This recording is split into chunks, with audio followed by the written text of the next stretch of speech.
Come, spellweavers, reavers, rogues, and men-at-arms, and answer the call of adventure. Pick up your sword, your axe, your spellbook, your bow, your rulebook, and your dice, and join the forces of good in their eternal fight against vile monsters, conspiring min-maxers, horny bards, and blood-soaked murder hobos. Discover the treasure trove of role-playing games here on Rollin Bones. My name is Ryan Howard, and I shall be your guide.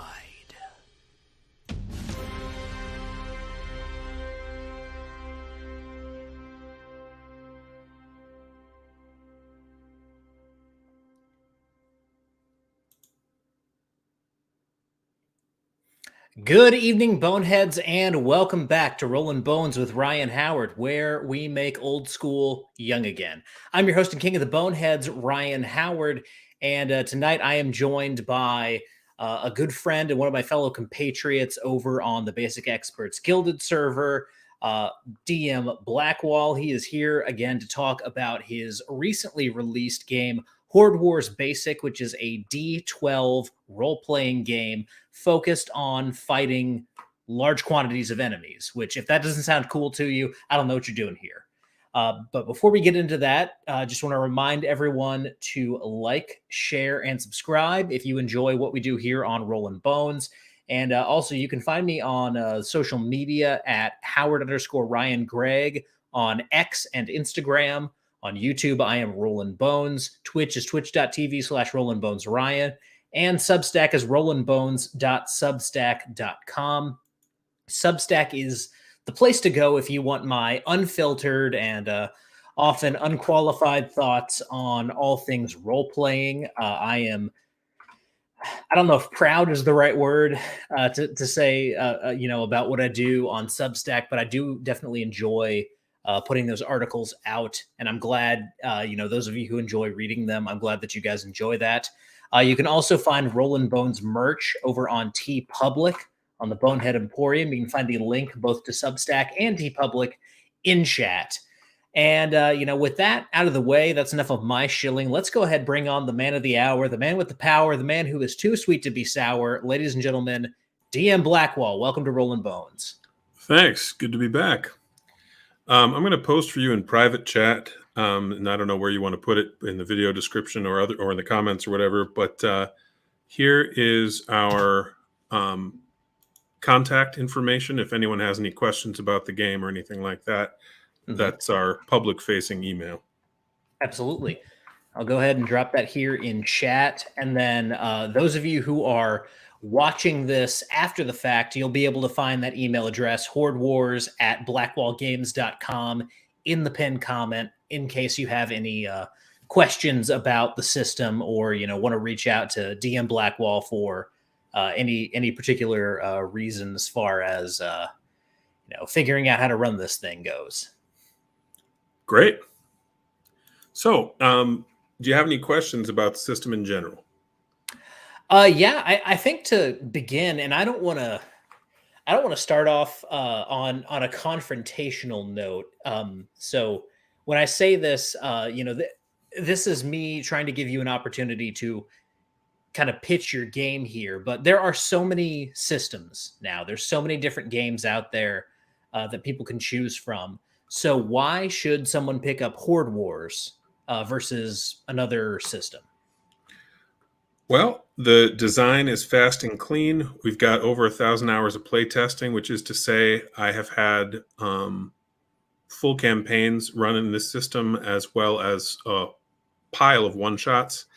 And the combats, when I've tested this with 5th edition D&D players or older D&D players or Pathfinder players, they're always surprised at how quickly turn order moves, which is a good thing.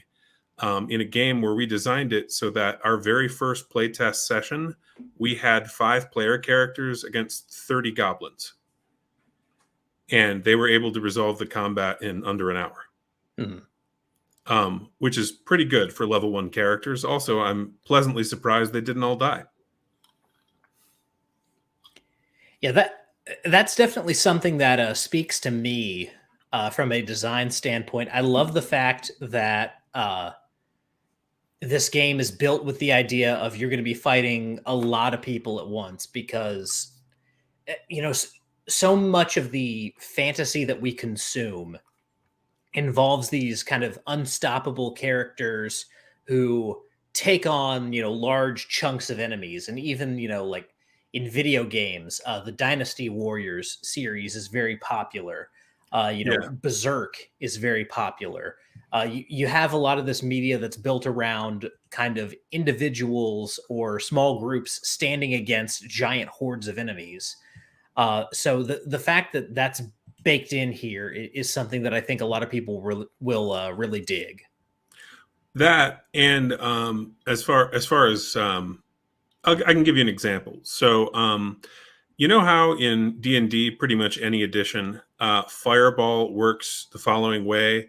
You pick the caster picks an area right within range, and then every creature in that area rolls a save, and Mhm. then the caster rolls damage dice, and creatures who make the save take half. Does this sound familiar? Yep. Cool. So our fireball is an attack roll on the part of the caster. This does two things.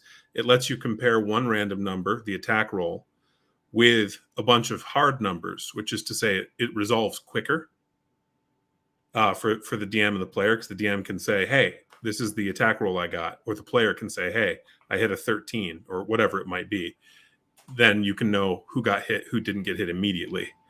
And the fireball does half damage on a miss. Mhm.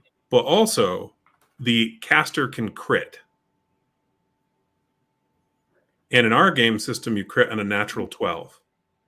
And so we've almost doubled the odds of critical hits, which both speeds up the game, makes it more exciting, but also allowed us to embed in our weapons weapon properties that help the weapons perform the way they should historically. Mhm. So, for example, stunning or penetrating effects, or extra damage, or these kinds of things. Mhm. Yeah, that's actually a big thing that I enjoy when games actually kind of go the extra mile. And what we're looking at here on the screen, for those of you who are listening rather than watching, we have kind of the melee weapons table pulled up here because, as DM Blackwall mentioned, um, you've made it kind of a priority to make these weapons function as they would. I was actually having a conversation with one of my friends the other day, and he was talking about how infuriating it is that when you get down to it in a lot of games, a spear and a short sword are functionally the exact same thing. They both deal essentially the same damage, and when all kind of a weapon's function is wrapped up in the damage that it does, you really kind of at that point turn a weapon into window dressing, and Oh, weapon exactly. choice should be so much more than that. Exactly. So if you look, I believe you've got the poleaxe pulled up, like third or fourth down from the top. Mhm. You'll see that's got the heavy and penetrating property.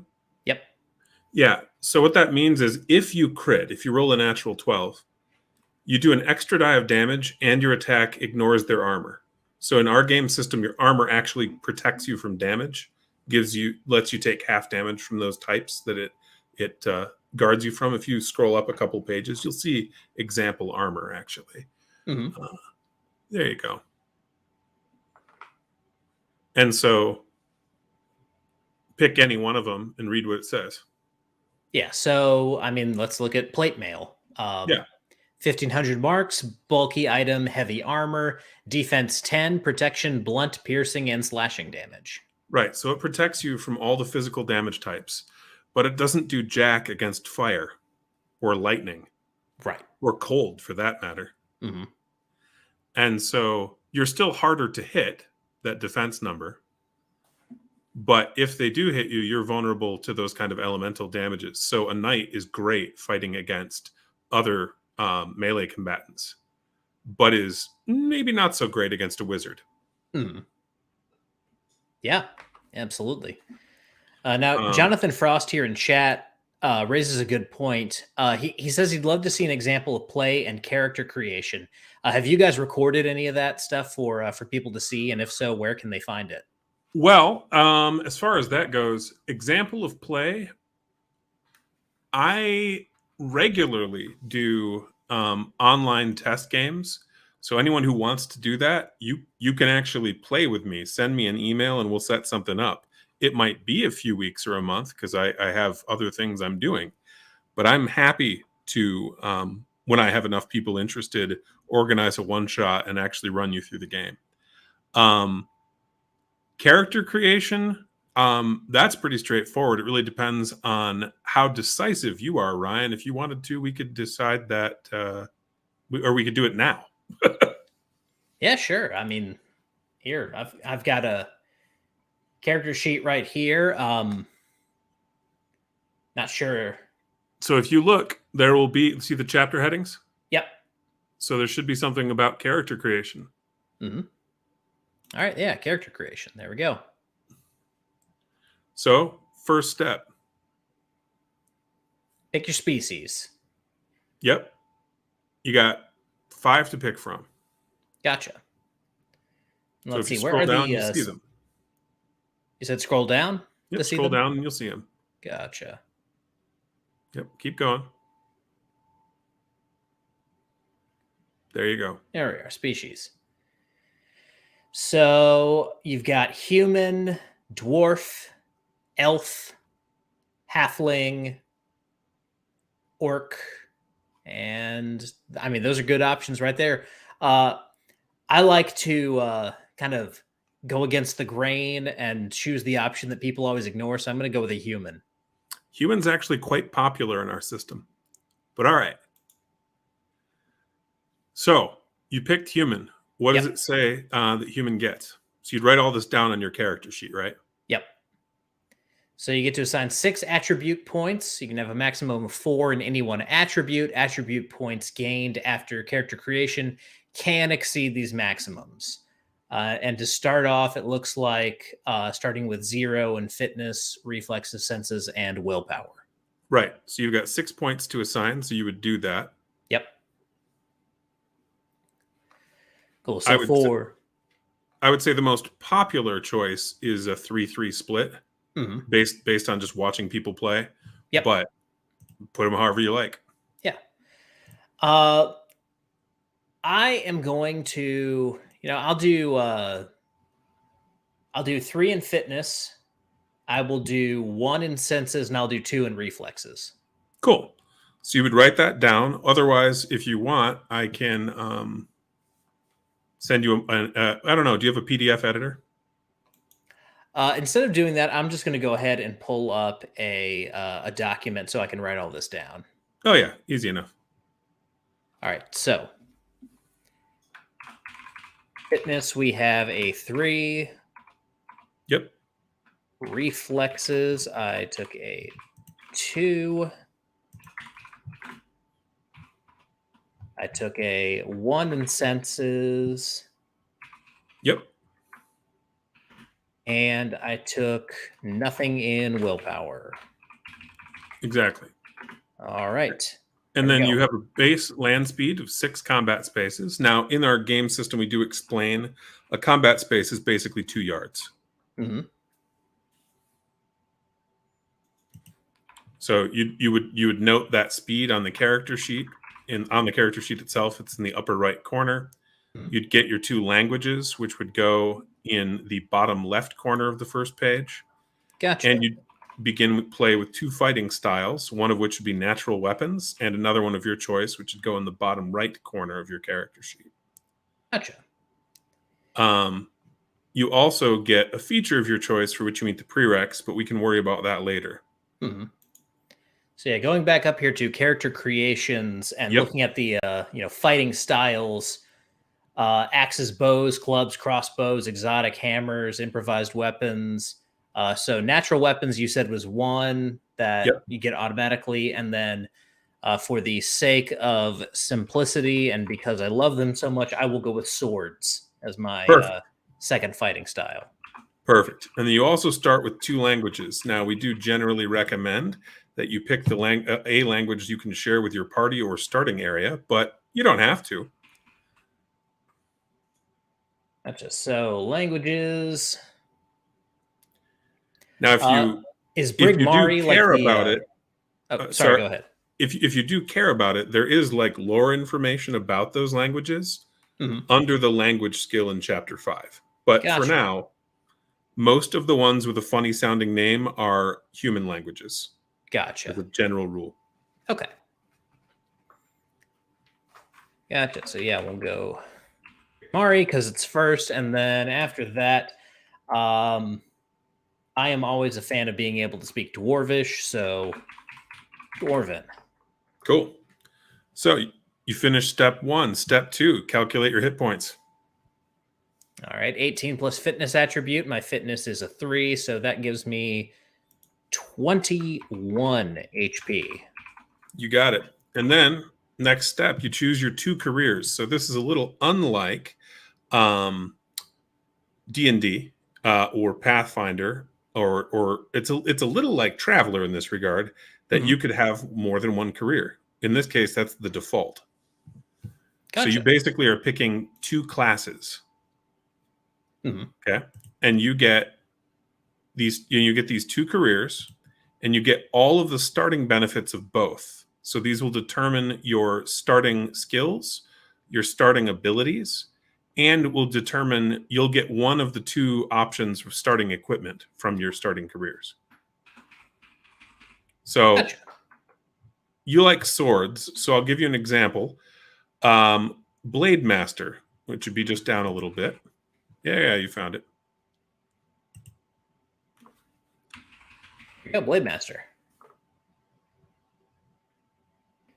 So yeah, this one, Courtier. You gain influence as a bonus skill. In addition, you double your influence skill on skill checks made to gain access to social functions, political events, and higher levels of society. Backslash, when you make a melee weapon attack, you may use a backslash to make an additional attack with that weapon, and lightning reflexes as a maneuver.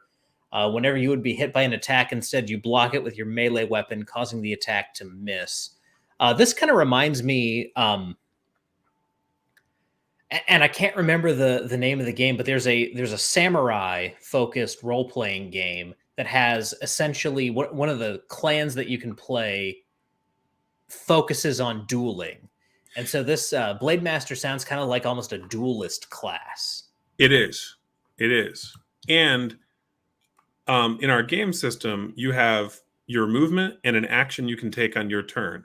And then you have one maneuver you can take at any point during that round of play, unless the maneuver specifies otherwise. So, for example, backslash, you can only really do on your own turn because you have to have already attacked. But lightning reflexes, you could, if you saved your maneuver, you could do whenever to block an incoming attack. Gotcha. So, cool. And then, sorry, go ahead. You're picking pairs of these, right? So 2 together to make your character. So if you want something a little bit more, well, I mean, you might enjoy the Crusader, actually. Yeah, I was about to say, I want to get a little spicy here, so I'm going to go with Crusader. Deus Vult. And now this one, it definitely looks a bit more like kind of a paladin type stand-in, which is cool, paladin and I think is a French word from history, so we use that word to describe its special ability for armor. So whenever you wear heavy armor, your armor absorbs the first damage that you would take from an attack each round. Damn, that's pretty good. Yeah, it's pretty solid. Nice. And so on the back of your character sheet, you would see that there is a spot for passive abilities, which the Paladin Absorption is a passive ability. And there's a spot for maneuvers and a spot for special actions. And so the Crusader career begins with 2 passive abilities, the Paladin and Dawnblade abilities, and 1 special maneuver, the Cleave. Gotcha. So if I had to pick You said you get all of the starting abilities and then one starting equipment, correct? Right. So you get all the starting abilities, and then you get the starting equipment of one of your 2 careers. Gotcha. So I think I would start with the Crusader equipment. Well, you might want to pick your other career unless you picked Blade Master with it Yeah, I already. picked Blade Master as my first one. Okay. So you're a Blade Master Crusader. Yep. Going with the Crusader equipment, and then all you would do, it tells you what you start with. It pre-calculates your carry weight. Mm-hmm. So you'd write all that stuff on the back of your character sheet initially.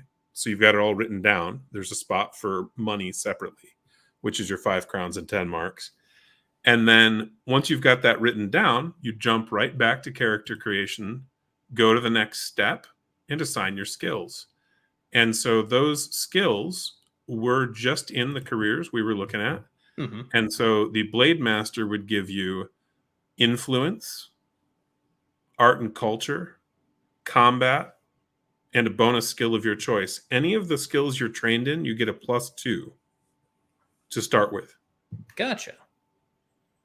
And so you'd put a +2 by art and culture, +2 by combat, +2 by influence, and you got one of your choice. And then you go down to Crusader, you'd have another +2 by faith, another skill of your choice. And because you gain combat a second time, you would get a third skill of your choice. Cool. So you should wind up with a total of 7 trained skills, each of which has a +2 in it. Mm-hmm. Gotcha.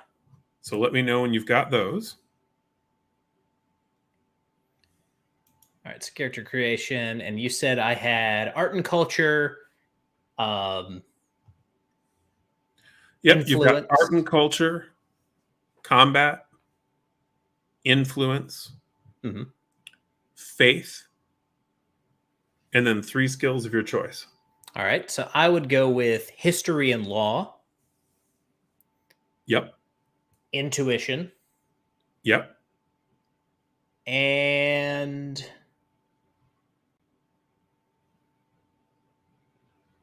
let's see. And if you're ever wondering what they do, you can always go to the skills chapter and scroll to the relevant skill that you're wondering about. Yep. So let's see. The one that I am wondering about, past history and law. I think I'll go with language. Cool. Now, because you've picked language and because you've picked combat, you now have additional languages and fighting styles that you know. Okay. The bonus is the bonus you just wrote down. So you have a +2 in language. Mm-hmm. You get 2 more languages beyond your starting languages. Gotcha. Same for the fighting styles. You started with 2. You have a bonus 2 because you're trained in combat. And as those numbers improve, as you get to higher level play, you get more fighting styles or get more languages. Gotcha. So I now speak Elven and the Old Tongue. Nice. And that's a stand-in for Latin. Mm-hmm. Just if that's helpful. Yeah, absolutely. So then you would after you've gotten all your starting equipment written down on the back of your sheet, you keep going with your character creation, and you've got your skills assigned. You've assigned your additional fighting styles and languages. What other fighting styles do you want to know? Let's see, fighting styles. I will go with hammer. Yep. And shield. Actually, you might want to go with, and let me quick look. I believe you might have a dagger. Oh, that's right. I do have a dagger. Go with knives. That is a good point. Knives. All right. And then we've got your starting equipment chosen.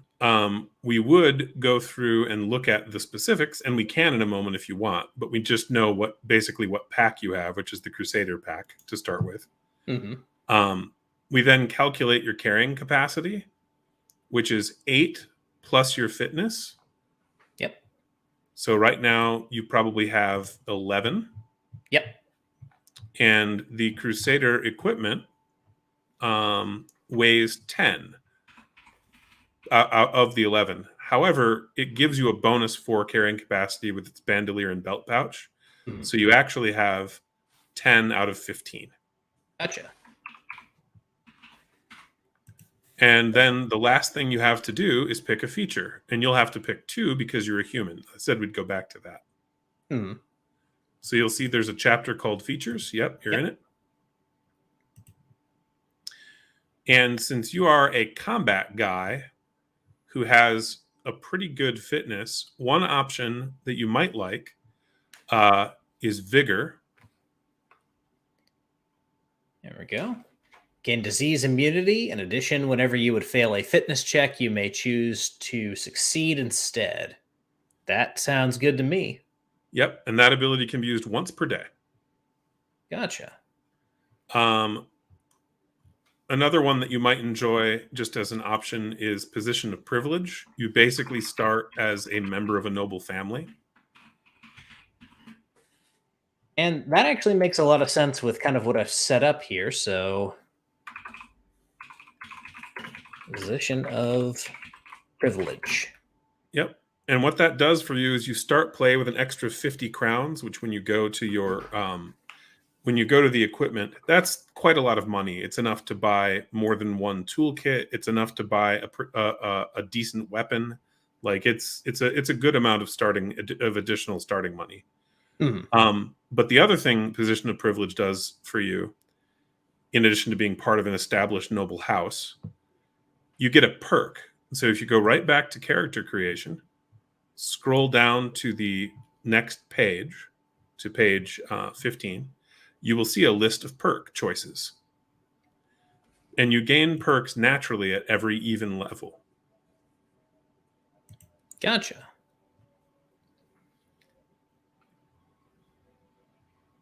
So I am going to say heavy hitter, and I will choose swords for my heavy hitter fighting style. Absolutely. So when you hit somebody with your sword, you do your D10 or D12 plus 2 on a hit. Nice. And then in terms of equipment, you actually have enough money. I believe, yeah, you have enough money if you wanted to purchase a like a silver longsword right out the gate. Okay. So a longsword baseline is 50 marks, Mm-hmm. and a silver longsword, or you could get black iron or bronze, is 10 times that price, which would be 50 crowns. Gotcha. But basically, you have enough money to buy a weapon that does an extra die of damage against monsters or against other characters if you wanted to fight against, do a bit more political game, maybe. Gotcha. Whereas other characters are going to have to earn their way to that. Sweet. Or you could, buy some toolkits or poisons or extra healing potions or whatever. You've got some options. Whetstone is a very underutilized option as well. There it is. Within an hour of labor, a whetstone can be used on a personal weapon, granting a +1 equipment bonus on attack rolls for the next day. Yeah, that's a pretty cool feature. It's one of those things, like you see it in a game like The Witcher. You have items like that, but it's something I don't think you see often enough in tabletop games. Oh, I agree. And so we tried to put like a lot of cool little things that the players, as they gain some system mastery, or as they found cool stuff that they could enjoy. And then if you want to have a look at the treasure section, because you've built your character, it's done. Yep. Right. So it's pretty fast. I think, what did that take us? 10, 15 minutes? Yeah. And your character would be ready to play. Mm-hmm. But if you jump into treasure and scroll down a bit, you'll see all these generating tables, like on page 148, 149, mm-hmm. Yep. 150. My test players, once they figured out how the table works, actually are now excited to find rugs and wall hangings. Because if you look, the way we've written that, we can generate 1,600 plus different pieces of artwork descriptions. Mm-hmm. And so they get to find something new, and often we use that to tell a story about the place that they've just raided or looted. Mm-hmm. And then the advanced game will have a bunch more magic scrolls. This is just the basic magic plus a few advanced spells thrown in. Mm-hmm. You'll have roughly double to triple the number of magic scroll options when you get advanced.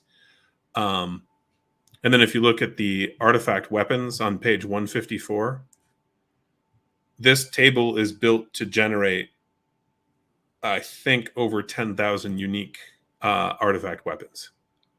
Nice.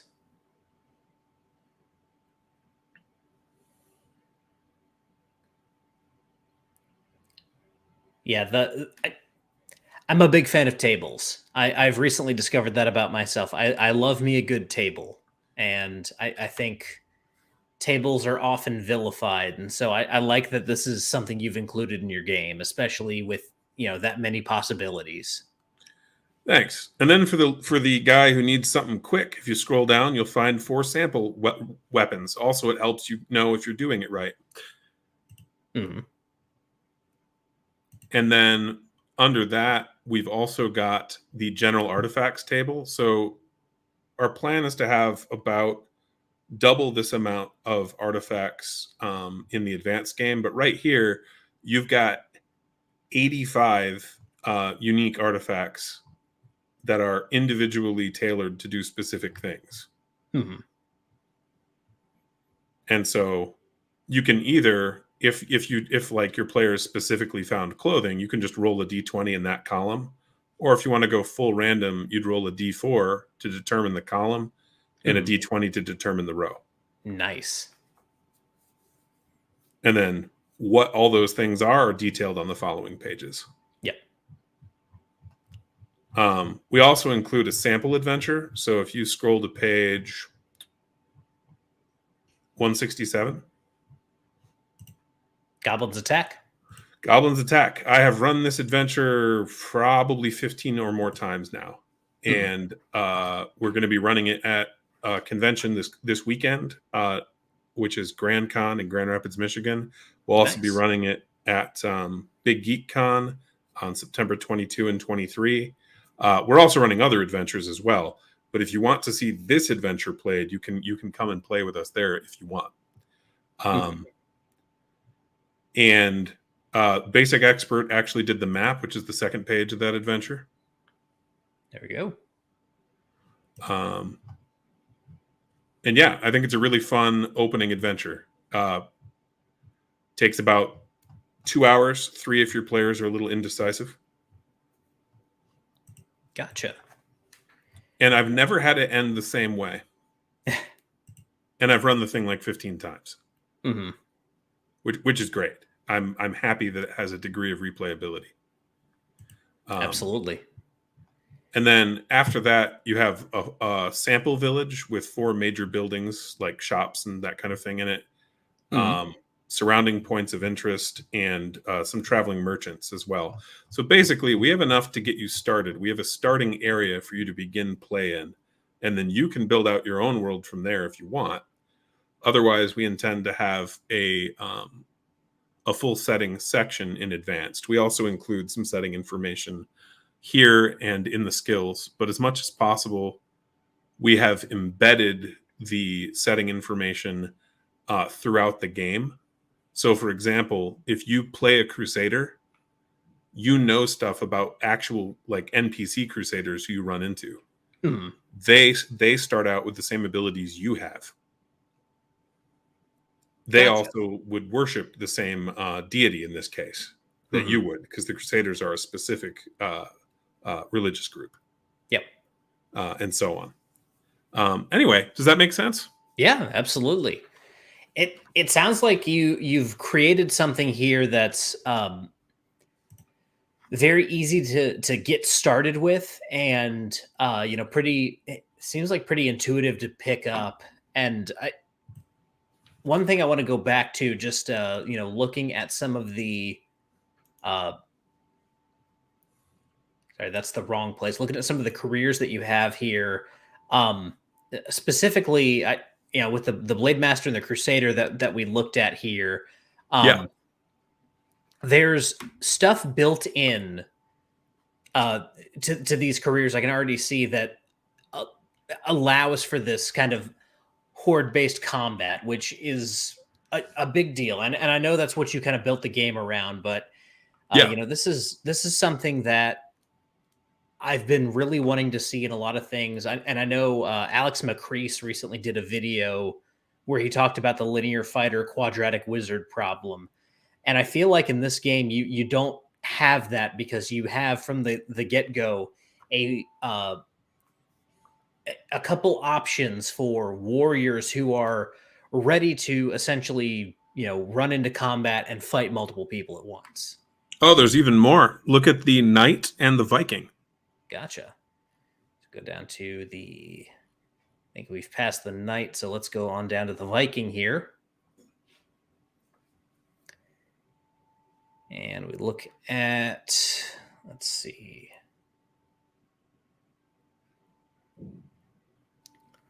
Berserk Maneuver, you gain damage reduction 2 for the next minute. All damage that we've dealt to you is reduced by that amount. Oarsman, you gain sailing as a skill bonus. Read Unarmored Warrior. Extra die of damage on melee weapon attacks if you are not wearing heavy armor while going berserk. Nice. Yeah. You can wear light armor though. Mm-hmm. Our players seem to really enjoy the Viking. Our play testers. Almost every group has a warlord, which has been interesting to see because I don't see that in a lot of other role playing games. But they actually like having that commander type character. Mm-hmm. Yeah, this is one. I know this was a class people talk a lot about how much they hate 4th edition D&D, but whenever they talk about 4th edition and the stuff that they like, the warlord class in that game is usually brought up, and it kind of amazes me that no one else has picked up that ball and run with it, except for a few games here or there. But it's cool that you've included that style of play here. Thanks. And then something cool, something you might enjoy is if you look at the wizards. Pick any two.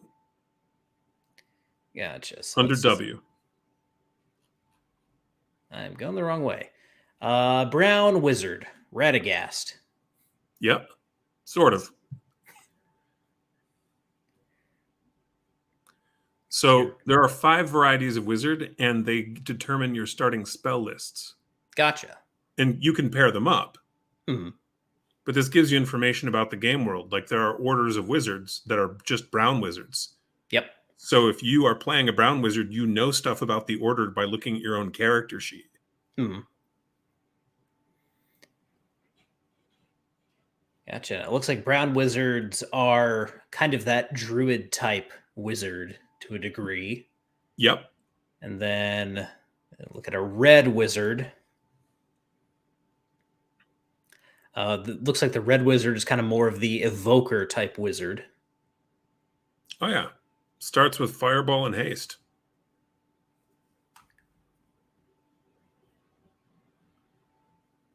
So, yeah, again, this is it's interesting to see stuff like this. I like how these characters start out with, essentially this is they're built around a play style. Instead of expecting a player to kind of make choices, you've kind of just built out kits for them already, where okay, you want to play a fighter who goes berserk, you play the Viking. You want to play a wizard who focuses on evoking, you play a red wizard.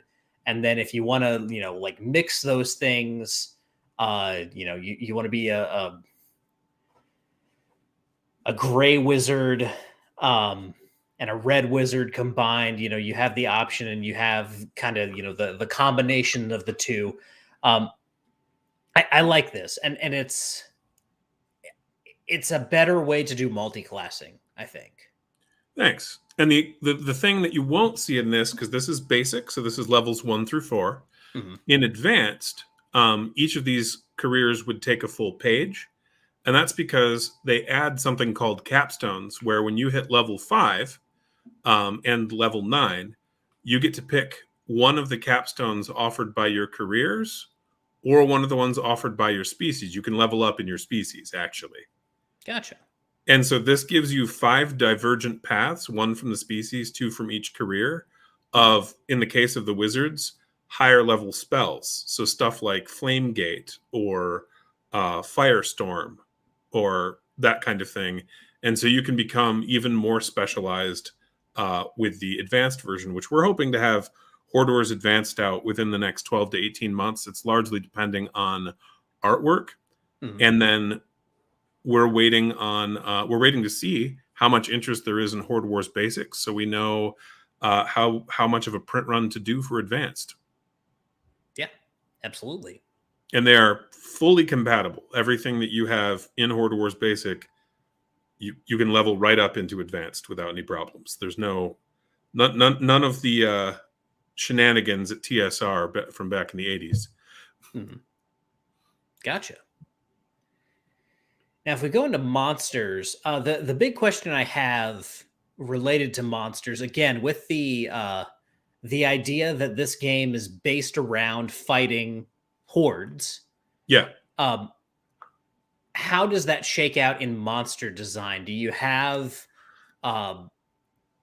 enemies that are basically like minion types, again, to kind of reference 4th edition? Oh, sure. How did you how did you guys go about designing monsters that are easy for GMs to run in large quantities?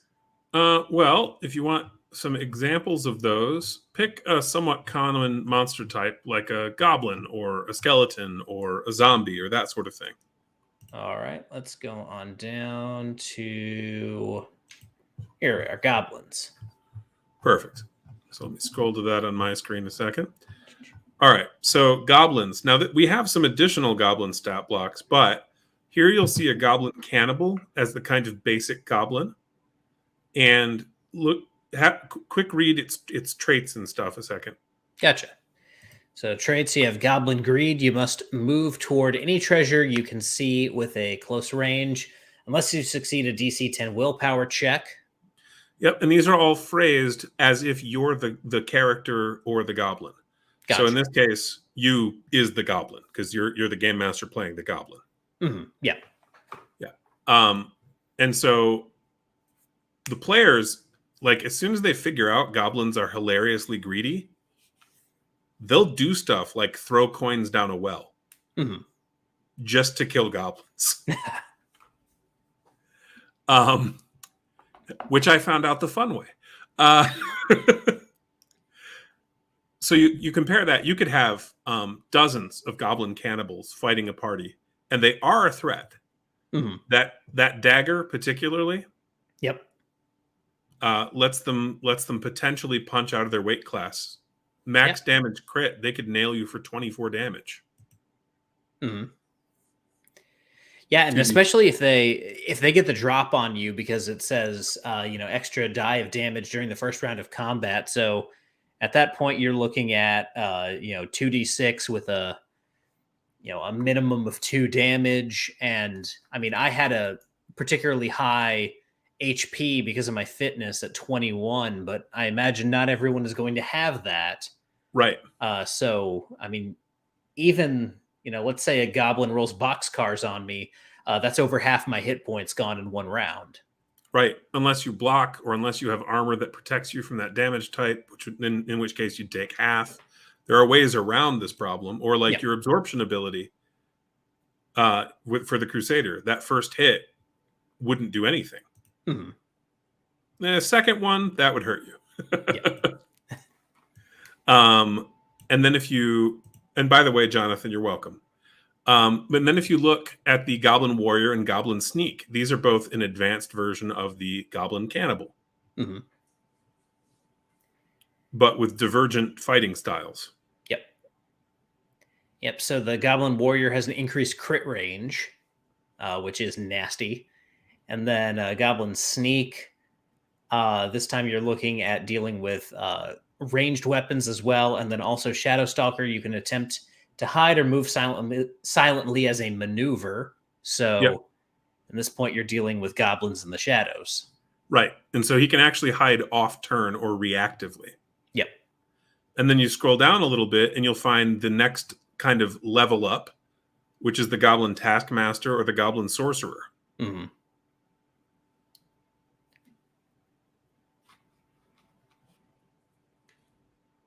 Yep. And this time with Goblin Taskmaster, you are looking at kind of more of those command actions as well. So you have a little bit of a controller here. Also, read what Flayed says.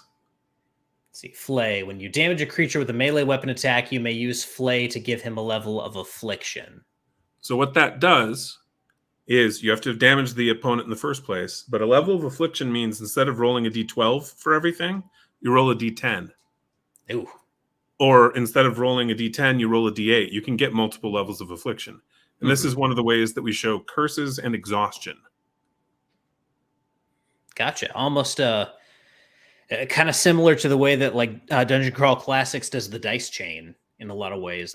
That's again another underutilized mechanic that I really enjoy. Yeah, well, it plays really well going from a D12 down instead of D20 because the jump isn't big. Right. D12, D10, D8, D6. Each jump isn't huge. But it does mean that you can't crit, basically, if you even have one level of affliction. You're too tired to crit. Absolutely. So he's a controller, but also a debuffer. Yeah. And then check out the Goblin Sorcerer. So yeah, the first attack that would hit you each round misses instead. Nice little displacer beast type maneuver there. And then let's see, Magic Mirror, specific location anywhere in the world, such as the Black Lion Inn. You get a vision of the target, so you can scry on people. Freeze Ray is 4d8 cold damage, applied to each target in the line, and miss for half. And then Flare, 2 attacks against targets within close range for 2d6 fire damage, and also an increased crit range. So that's pretty nasty. Yeah. And then if you scroll down one more page, you'll find a Goblin King. Now we have a named Goblin King in Advanced who's got even more cool stuff, but here's the basic Goblin King. Oh man, he can shove people in front of him, take damage for him. That's pretty great. Interrogation. A creature of your choice within close range must succeed on a DC 10 willpower check, or he will answer up to 4 yes or no questions truthfully. If you're below your maximum hit points, you deal an extra die of damage on all attacks. Oh, God. Yeah, you don't want to just wound the Goblin King. You want to kill him. Yeah. Do you see the Guard's ability? Let's see. Guard. Am I going the right way here? Oh, no, on the Goblin King. Gotcha. On the right. Okay, Guard. Yeah, 4 allied goblin warriors join the battle, arriving in combat spaces of your choice within close range. Nice. So he can literally summon allies, in effect. Yeah. And then you got a piece of artwork there of a Goblin King. And so hopefully that helps answer your question, just with a picture with the goblins of kind of how we're scaling up the creatures. Yeah. Yeah, absolutely. And so you can have massive numbers of goblins. You just might not want to have massive numbers of Goblin Kings. Right. And even the little guys can really be a threat. One other cool thing that you might enjoy, or maybe looking at, let me see here. I might have gone too far in my scrolling. I did. If you go to the Lich, that's page 103. 103. You want to scroll down? Yeah. Helps if you know your alphabet. It does. So This has the fully written out spells of his entire spell book on a single page for reference. Yep. We did the same thing in advance for the Archlich. And this is something that always annoyed me when I was playing a bunch of other role-playing games, actually, that they wouldn't write out the abilities so that you could run the monster off that page. Right. And so go ahead. Oh, just it's always a pain to have to like go back and reference spells like one at a time as you want to use them. We all like to think in a perfect world you would have a general idea of what each spell does. The fact of the matter is nobody has the entirety of every single spell offered in any game memorized. So having some kind of reference, or even if you're not doing the full text of the spell, just the basics of what you need to know with the monster is that's a great resource to have. Thanks. And we did that. We tried to do that everywhere. And then one other thing you might not have noticed when you scrolled past them, if you look at one of the dragons, any of them, I think we've got 4 in this book. I think we'll have 9 individual dragons in advanced. So here we are. Torvak the Earthshaker.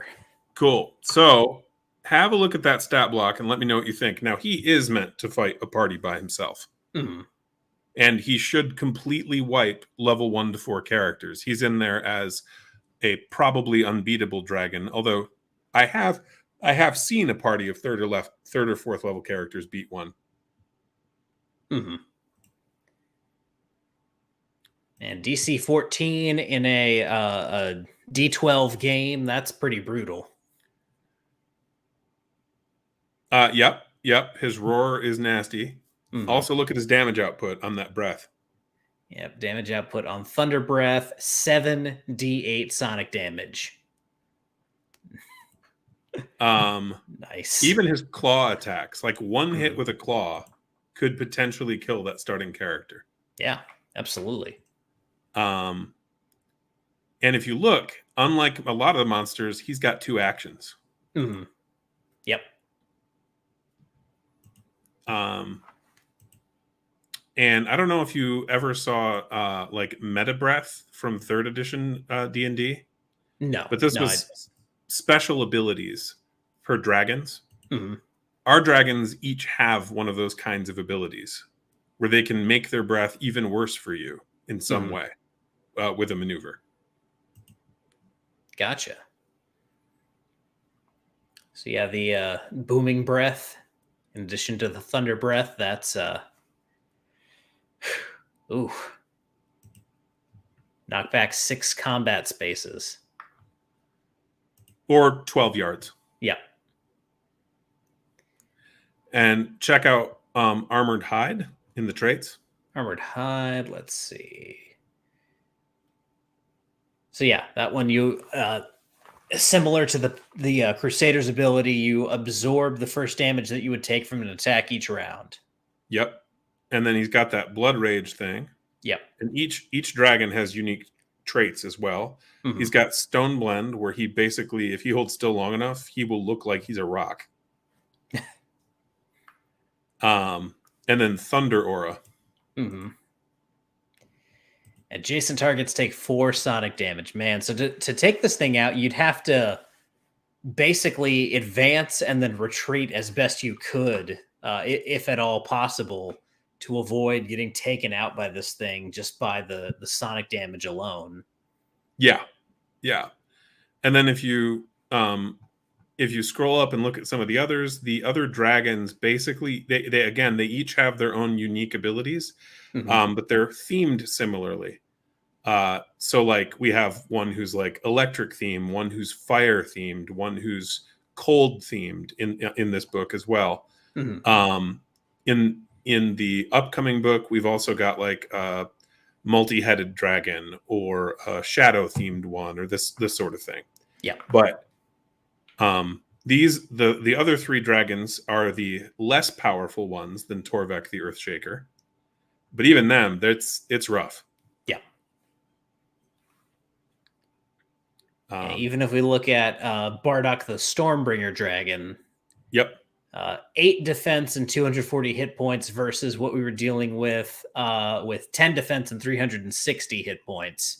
Yep. But even still, that's a tall order for a low level party. Yeah. Yeah. But like I said, I've actually seen, I think it was a second level party kill one of the 240 hit point dragons. Mm-hmm. Now, that was a 5 or 6 man party, and they were experienced gamers. Yeah. And even then, I think one or two of them died permanently. And then one got dropped and was they recovered him, that sort of thing. So it's a deadly fight, but it's possible. Yeah. And anyway, so hopefully did you get most of your kind of questions answered or things you were wondering about for the system? Yeah. And it seems like you've successfully made a game that has kind of this arcadey feel to combat, and that's a thing that a lot of role-playing games haven't been able to successfully pull off. Is that that same feeling you get from combat in something like Dark Souls or something like Dynasty Warriors, Yes. where you have either something that's big and colossal attacking you, or you have like large hordes coming at you. I really kind of I enjoy the feel of combat in this game from what I've seen so far, and I'm actually really looking forward to being able to play this, just so I can see how it feels actually from a gameplay perspective. Yeah, that'd be great. I hope that we can arrange that soon. Like I said, October on is pretty good for me. Mm-hmm. Yeah. And I'm trying to think: is there anything else that you think people in chat or in general, like audience wise, would want to know? Well, I kind of moving away from the game side of things and into like distribution and kind of the decisions you made as far as production of this game. Right now, we're looking at PDF only. Is that correct? That's correct. Basic is intended to be PDF only, and we're selling it very cheap. It's $5 for a 194-page rulebook. Gotcha. With right now, it's exclusively available on Big Geek Emporium, right? That's correct. We will probably add it to a couple other websites, but those websites it will be sold for more on. It'll be probably $7 to $10 there, in part because a lot of other websites charge a higher margin. Mm-hmm. And in part because we actually know the guys who run Big Geek Emporium. We've met them in person. We've gamed with them. And yeah. But in general, the intent here is online distribution PDF for basic, and then use that to gauge how big of a print run that we should do for advanced. Advanced would be about double the length, be about 360 pages, and have a approximately equal or greater amount of content than all 3 core books that you'd get from a Pathfinder or D&D, modern D&D game. And that's partly because we've organized the content. We've organized the content in such a way that we can compress far more information on a page. Mm-hmm. For example, in this version, basic, our classes take half a page, right? Mm-hmm. Our careers. If you plopped open a 5th edition player's handbook, you'd see that those classes take 4 pages. Right. So we're able to have a lot more content in a lot less space. Yeah. Yeah, and if you look at these careers, you're not really sacrificing anything by doing this. Like you just take a look at the archer. You have a 1 to 2 sentence description of what an archer is. You spent years hunting and fighting with bows and crossbows, and then skills, few abilities, starting equipment, and that's about it. And that's really all you need. Yep. Especially in this game, you aren't taking up space with the like level up chart. Leveling up seems like it's pretty straightforward, and it also seems like it's something that's covered in more depth in advanced. But Well, you will find level up information in character creation, just the second page there. mhm, And then if you want to go past level 4, then you'd want to go to advanced. And then right. advanced includes the capstones, which have additional abilities for all the careers. That's Mhm, all been written, play tested. We're basically just waiting on art.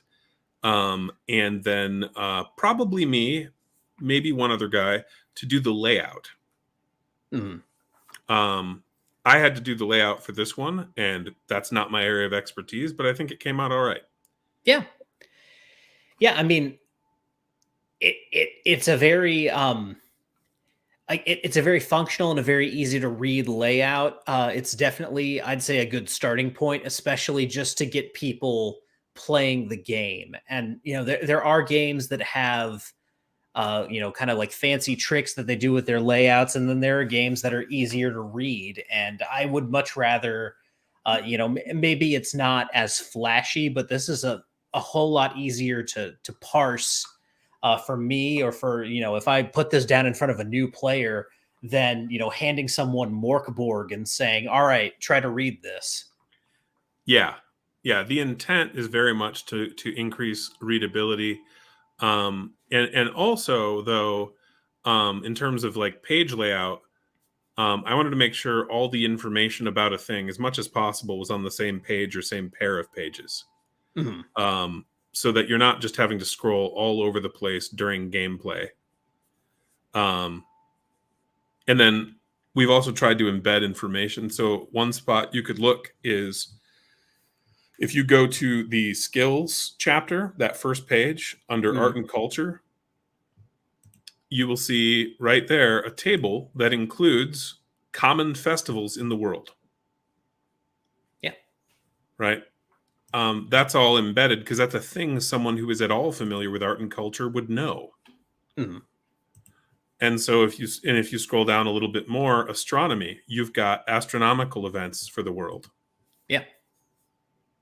And so if you have a player who cares about this, or you have a game master who's really excited about having terrifying symbols in the sky, all they got to do is go to that skill and they'll find the information. Yeah. Yeah. Absolutely. Um, yeah, so that's just an effort to make this as playable as possible. Mhm. Um, Yeah, what and else? I think that's going to be a big selling point for people, because one of the things that keeps people from playing new games is now I have to go through and read a whole rule book and find everything and find where to reference things. I'm running into this right now, playing Castles and Crusades Oh yeah, regularly for the first time. Still, Castles and Crusades is a good system, but it's a book that, as someone who has mostly played D&D 5th edition for his whole life, I'm now having to relearn where everything is in the book. Um, in a game like this, you don't have as much of a problem because, one, it's short, but two, everything's together. Everything that needs to be kind of referenced at the same time is on the same page. So I think that's a big hurdle that you've overcome in getting people to appreciate the game and actually give it the time required to actually dig in and play. thanks. Yeah, our now the yeah advanced though we'll also be offering as a PDF. It'll probably be 15 or 20 bucks for that one. Mhm. Partly because it's going to cost us several thousand more to make. Yep. Um, and then also we're looking to do a print run, and pretty much our sales of basic will help us determine how large of a print run to do. Hmm. Um, and for anyone who does purchase our game for the Horde Wars basic, you are more than welcome to print off a single copy of your own for personal use from the PDF. We have no objection to that at all. Awesome. Sell it and pretend it's yours. We have an objection. Yes. Yeah. Don't sell other people's PDFs, people. Yeah. But and I know a few guys who have done that. And in fact, Nate, my co-author, he and I are probably going to do a dozen or so ourselves Gotcha. for tournament play and that kind of thing. Gotcha. Cool. Well, this is, for anyone who's interested, it's here in chat. The place to find it on Big Geek Emporium. It'll be in the pinned comment as well for those of you who are interested in seeing it. I will go ahead and show everyone this is the page that you're looking for, Horde Wars Basic on Big Geek Emporium. I'm looking forward to seeing kind of where you guys take this, especially once Advanced is ready. Because this is a really cool game, and I'm glad that a game like this exists out there, and that it's done in such a kind of a utilitarian fashion that makes it less daunting for people who just want to jump into this style of play. Thanks. Yeah, we were really inspired by the Rules Cyclopedia, actually, which is an old kind of compilation of a single edition of D&D into one book. Yep. And they had to make some real, let's just say, creative editing choices to make that fit. Yeah. Absolutely. But I was like, well, if they could do that, we could probably design our game where we can just fit all the things in one book. We could do it. Also, we are working on a superhero game. Don't have a name for it yet. Plays testing started in the last couple of weeks. It uses a similar game engine, but has a few substantial rule changes because of the change in genre, of course. Yeah. Cool. Well, guys, that is Horde Wars Basic. And as we're kind of running up against our time here, that is going to be it for tonight's episode of Rollin Bones. So aside from Big Geek Emporium, which obviously, we want people to go there and purchase this game, where else should people go if they want, updates on what you're working on, or if they want to interact with what you've got going on here? Sure. So other than one, I can be reached on Twitter or X, as Elon Musk insists on calling it. And so that is at DM_Blackwall. Yep. I can also be reached at the email I had shared with you, which is hordewars@blackwallgames.com. That's essentially our, social media or help email. So if you guys have questions about the game, or you want to try to arrange to play with us, or anything like that, you can contact us at that email. And other than that, a good way to get a hold of us is, and this is going to sound a little silly, is actually getting a hold of the various people that we interact with regularly online. Like I talk with you a fair amount, Basic Expert, Raven Wolfgar, a pile of people, really, all of whom are fully aware of how to get a hold of me directly. Absolutely. In fact, one of them threatened to text me the other day. I hate texting. Cool.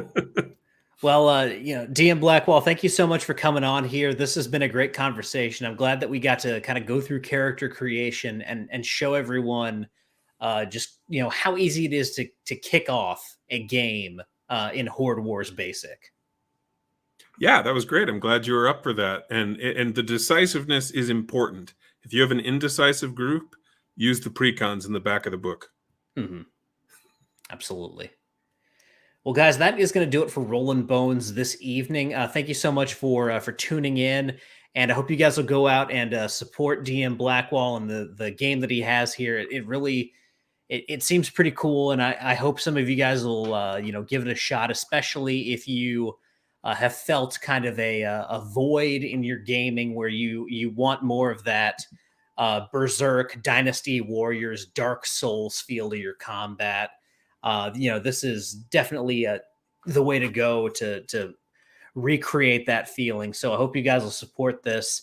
And next week, Rollin Bones will be back. Not sure who we're going to be talking to or what we're going to be talking about, but we will be here next week, 8 p.m. Central, as always, right here on YouTube. So until then, whether you rolled a 1 or a 20, I am so glad that you rolled your bones with me, Ryan Howard, and I will see you guys next time.